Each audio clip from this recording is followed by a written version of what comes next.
Ya, Assalamualaikum warahmatullahi wabarakatuh. Selamat pagi Pak Tutun. Kami akan mempresentasikan tentang tugas besar kami untuk mata kuliah blockchain infrastructure dengan judul sistem pengolahan sampah.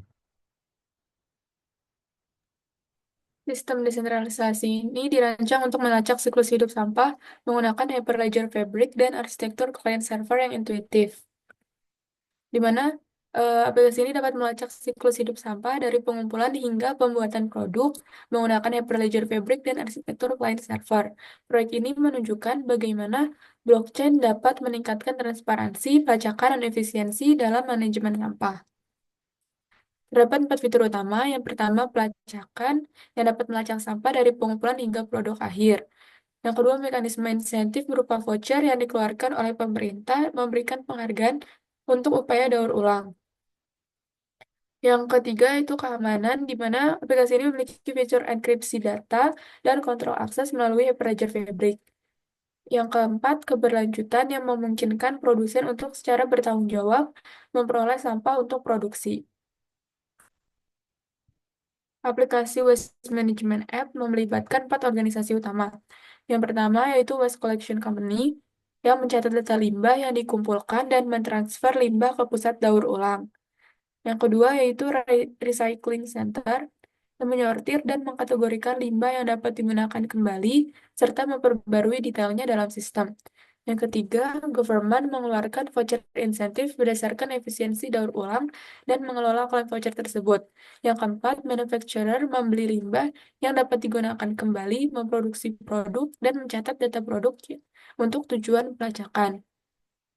Alur kerja keempat organisasi ini memungkinkan transparansi dan pemberian insentif antar organisasi, serta mendorong praktik pengelolaan limbah yang berkelanjutan.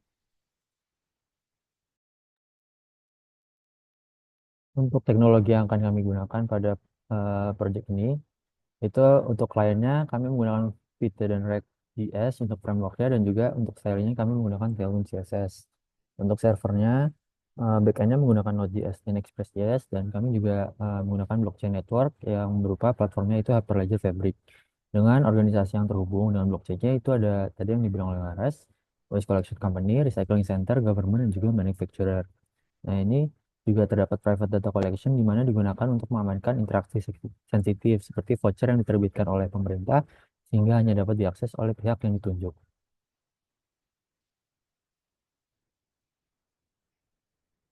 Untuk cara kerja sistem sendiri, yang pertama akan dilakukan pengumpulan limbah. Nah, perusahaan itu akan mengumpulkan limbah, mencatat rincian limbah yang dikumpulkan ke dalam jaringan. Kemudian juga ada transfer dan penyortiran, jadi limbah itu diserahkan ke pusat daur ulang, di mana limbah tersebut disortir dan rincian limbah diperbarui dalam sistem. Nah, dari situ pemerintah akan menerbitkan insentif. Insentifnya itu berupa voucher berdasarkan limbah yang dapat digunakan kembali atau reusable waste, dan menandai voucher tersebut sebagai sudah digunakan setelah klaim dilakukan. Nah, untuk manufakturnya, produsen akan membeli limbah yang telah diolah, mencatat rincian produk untuk tujuan pelacakan, dan merekam produk yang dibuat dari material limbah tertentu.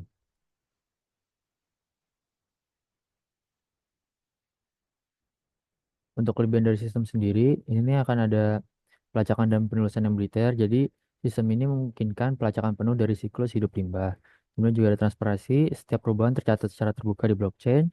Kemudian juga ada kolaborasi antar organisasi yang efisien yang tadi oleh 4 organisasi tersebut, memungkinkan alur kerja ini lebih terkoordinasi dan efisien antar organisasi.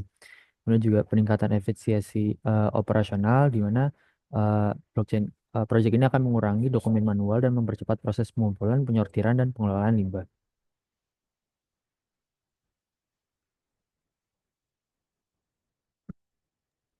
Baik, selanjutnya adalah langkah-langkah untuk membuat web dari waste management ini. Untuk langkah pertama adalah persiapan. Di sini disiapkan menginstal Node.js dan juga membuat folder file. Untuk install Node.js-nya sendiri, di sini sebenarnya menggunakan uh, terminal yang ada di Linux. Lalu cara kedua juga bisa menggunakan membuat folder lalu dibuka di VS Code. Nah, jika kita menginstal Node.js selanjutnya akan terinstall folder sebagai berikut, yang mana selanjutnya file tersebut akan diatur pada bagian shellcode dan juga klien untuk bagian front end-nya. Selanjutnya, untuk hasil langkah 1, mula-mula diatur dulu front end dan back end-nya. Untuk front end-nya dibuat menggunakan React.js dan dibantu dengan Vite agar lebih interaktif. Nah, untuk penggunaan React.js-nya hanya dipilih melalui bahasa pemrograman yang ada di VS Code. Untuk Vite-nya itu juga digunakan dan diintegrasikan pada kodenya. Seperti pada bagian ini, di bagian ini, di bagian app.js itu nanti akan mengkoneksikan dengan React.js dan juga Vite. Nah, selanjutnya untuk server backend-nya dibangun menggunakan Node.js. Nah, ini tuh untuk penggunaan Node.js-nya diatur pada bagian root. Nah, di bagian root ini ada client.js, selain client.js, ada juga profile.js, dan juga ada router.js. Di sini diatur tentang bagaimana tampilan dari bagaimana pull request dari klien dan juga nanti untuk mengintegrasikannya dengan front end-nya.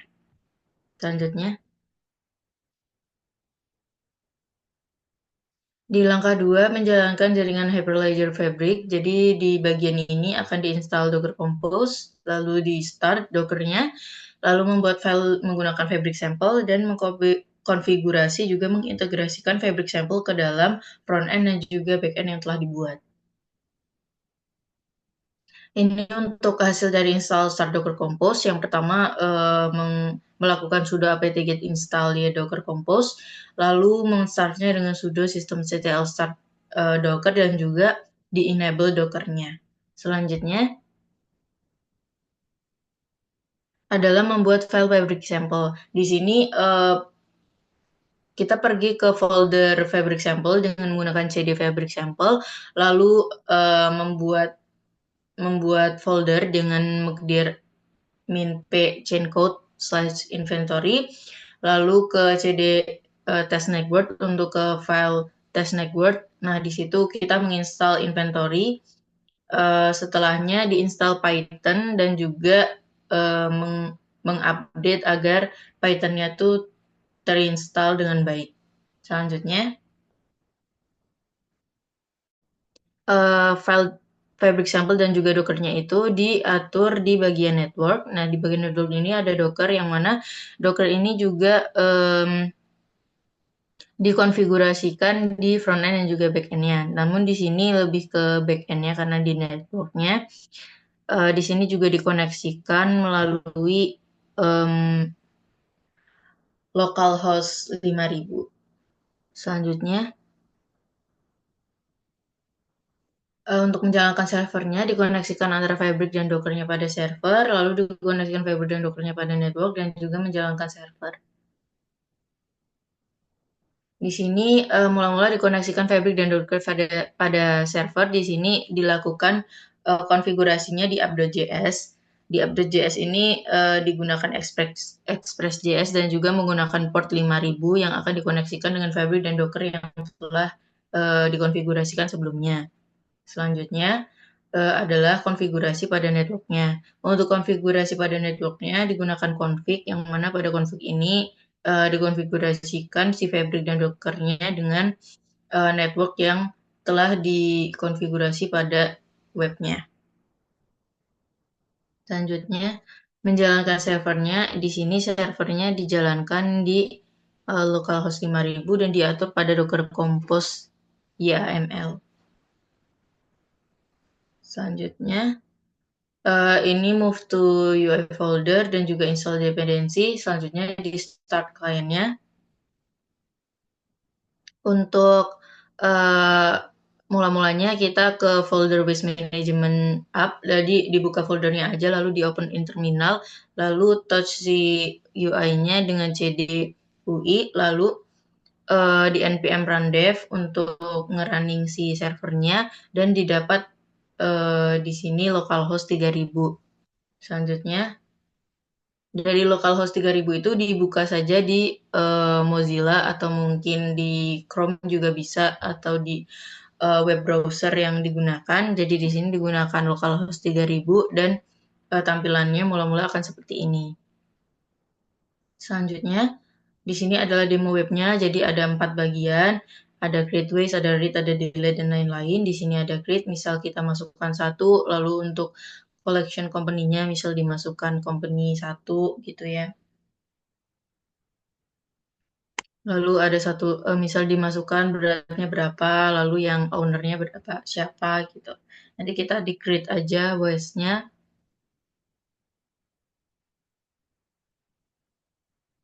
Nah, ini ada notifikasi bahwa waste-nya udah ke-create secara sukses. Ini juga bisa dicek di laman tadi untuk create waste juga lainnya juga bisa.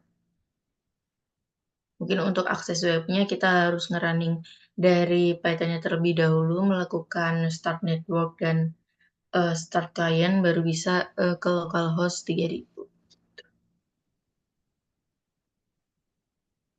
Ini digunakan localhost 1000 karena ini menggunakan web browser dari admin. Mungkin bisa di bagian akhirnya.